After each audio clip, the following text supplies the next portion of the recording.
I'm inspired to do this is right now 1 million people die every year in accidents. There are 50 million people that are injured in accidents every single year. And the cost in US alone is $424 billion. So the taxis that you see outside, the Waymos, there are 300 of them. There are 400 cruises. So without modifying the existing 1.5 billion vehicles, there's no way to actually reduce fatalities for everyone in the world, not just a few. And that's a very important point because I, for 10 years, was bringing medicine for my mom. 1 hour to get to the hospital and 1 hour to come back. So for most people in the world, vehicles, they are a lifeline, they are not a luxury. So without modifying the existing vehicles, we cannot have something that improves the quality of life for everyone. Now, I want to show you, I'll have the video playing in the background, but like right now, the biggest issues for autonomous vehicles, and we know autonomous vehicles are safer. They don't have they don't have the problem of distracted driving. They have other problems, but right now we know distracted driving is always going to be increasing from now on. We have phones, we have so many things that are happening in the background. And just as this video is playing, this car will stop, and by the way, that's my stock personal Mazda, and yes, it will stop and it will go back. But like that seems really simple, but right now Tesla cannot pass this test. So if you go put that little baby in front of a Tesla, it will crash through it. Or you put the chair or anything that's in front, it will actually go through it.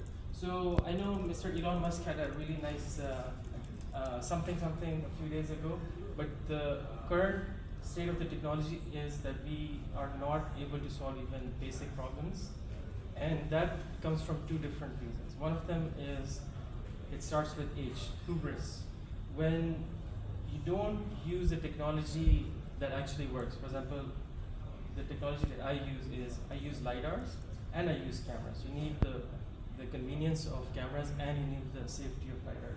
Without having both of those, you cannot have the safety that you would want for your own self or someone that you care about.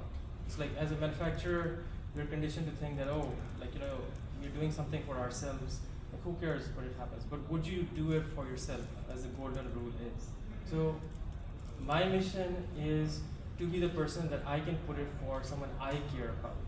So that's where I'm coming from. I'm coming from the point of view of like something that I would use for people I love. So that's one point. The second point is, without making things affordable, there is no way we can actually take a promise of some cutting edge technology like AI and make it useful. It's not of any use to most people in the world if something costs like $5 million to make, $20 million to install. It doesn't work for us. 90% of the people in the US, they cannot even afford like $400 for emergency. Businesses, they cannot take their fleets out and have them be out of commission for months so that some company can make them autonomous. So my solution is geared towards immediate benefit to everyone, and it's to actually bring this forward. Now that brings us to like, okay, why? Well, you saw me fix the TV, but so what's my background? I built my first AI product in 2004. So 2 decades ago, I built my first AI product. That was before I graduated. So this is something that I've been doing for a long time. I worked at Amazon, Microsoft, but most of all, like what I really like is, this is a hackathon, so I do want to say this is, like, I've always wanted to learn more things, do things that I really wasn't really good at, and then go from there. Like I was like an AI engineer, software engineer. I've built apps of different kinds, but like hardware engineering was not one of the things. But now you can see, yeah. Oh my gosh. So I'm not a hardware engineer at all. But like you can see, like when you try to do something and you try to learn, good things happen. So, and that's my dream, that this mission of saving lives on a global scale is not something that one really driven founder can do. So please, I would ask for all of you to be my team and help me achieve this mission. So thank you so much. Woo! Go ahead. Yeah, I've heard of Now, yeah, so I've heard of like comma.ai. Yes. Which seems somewhat similar. Are you doing? How is the hardware going to be attached to this, like to the car? Are you going to use the car sensors or put them on, or put other sensors on the car that's going to be installed? For sure. What's your name? Paul. Okay, Paul. Paul asked a really, really great question. He mentioned a company, comma.ai. Comma.ai has a solution where you can put a camera and on certain vehicles, and like it can do something that sort of looks like this. But like Comma AI is completely different because, again, Comma.ai does not use lidars, which is the same thing that Tesla does. It's like, okay, we're not going to put the lidars in because, well, we're not going to do it. So that's a very good question about two different things. One is every engineering system has strengths and weaknesses. The strength of camera is it can see whether it's a red light, green light. It can see the road sign. It can see a stop sign. Lidars cannot read signs. It's a physics-based sensor. It's like it tells you the distance to a thing. So Comma.ai does not use lidar. So that's one. The other really intelligent part of your question, Paul, was so it drives a vehicle. So what drives a vehicle when you put a system like that versus when we drive it? So cars have something called a CAN bus, or just to simplify, I'll say it's an ECU. But ECUs are not standardized.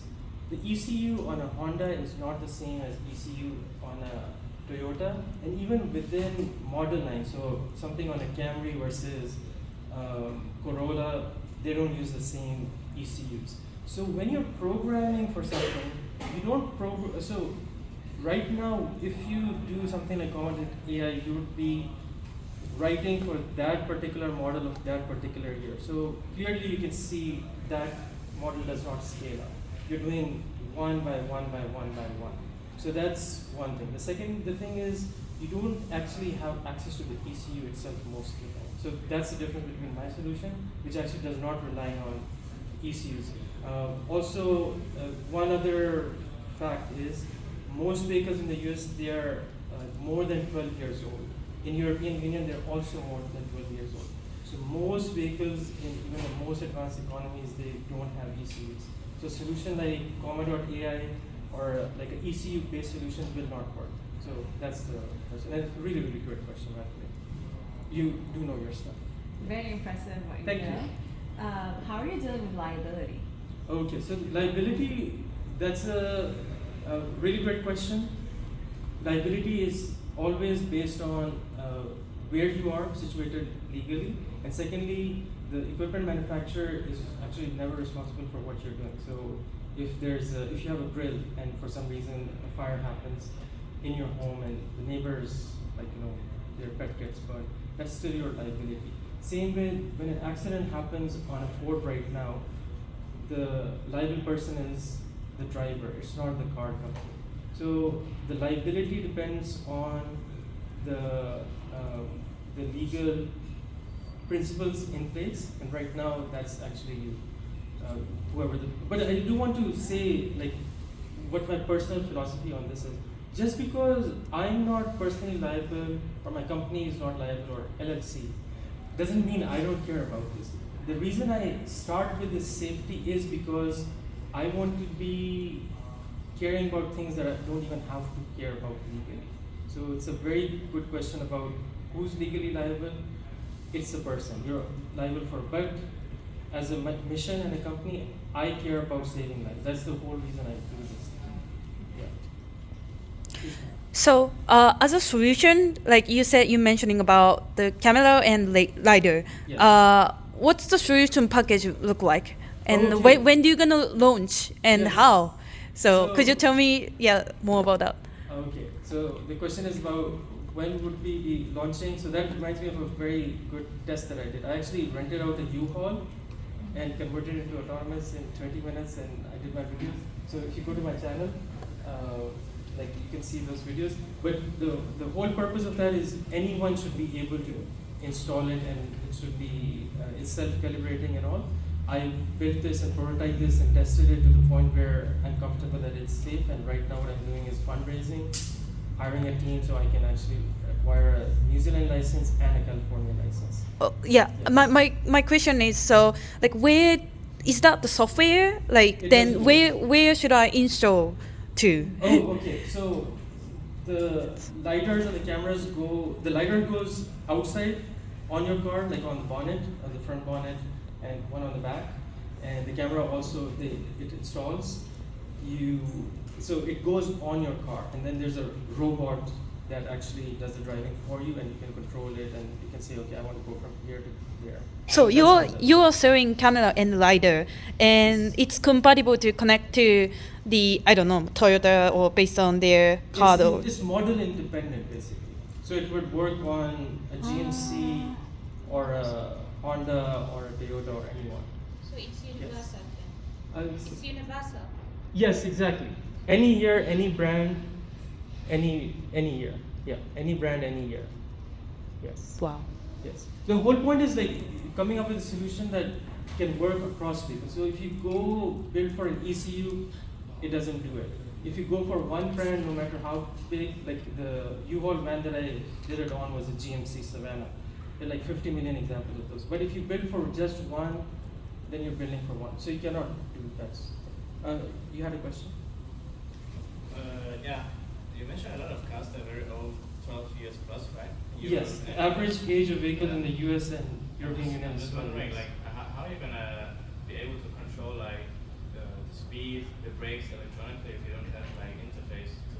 So I don't control it electronically. I control it mechanically, but you can use sensors to know what speed there is. Like I use like But how will you do it mechanically if you only have access to pedals and gear shifts? Oh yeah, so That's a good like, question.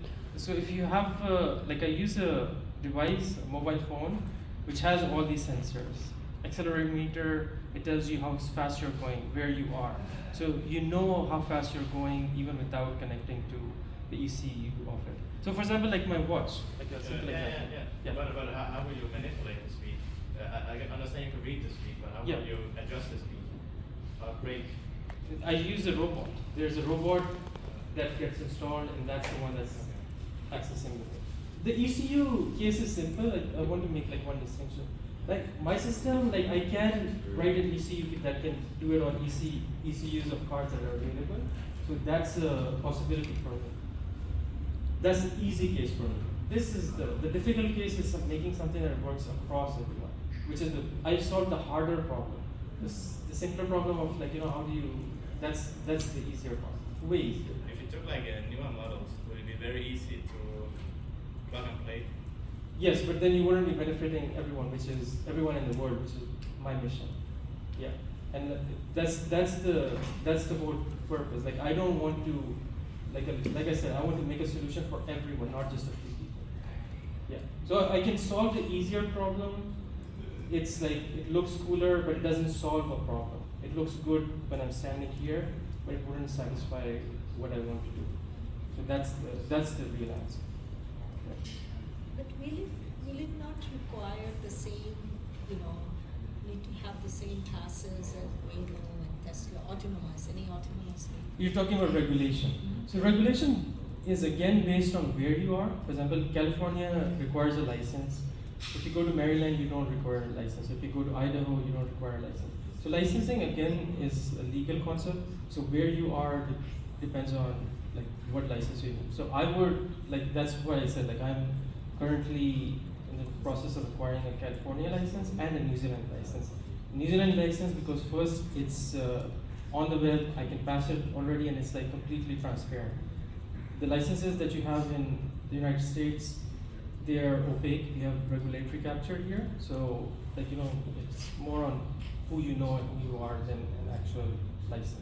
The license is different than a safety, for example. Like you can have a license but still not be a safe product. Like what happened with Cruise. They had an accident, and the problem wasn't that they had an accident. The problem was they actually tried to hide it. So, and Teslas, if you know, they run into fire trucks and all. So having a license doesn't make it automatically safe. Yeah, but that's a good question. Like, what would you do? as a company, I'm under the same regulation as everyone else. So until I'm licensed, like that's what the next step for me is. Yeah. All good? Okay. Thank you. This is exciting. Thank you so much.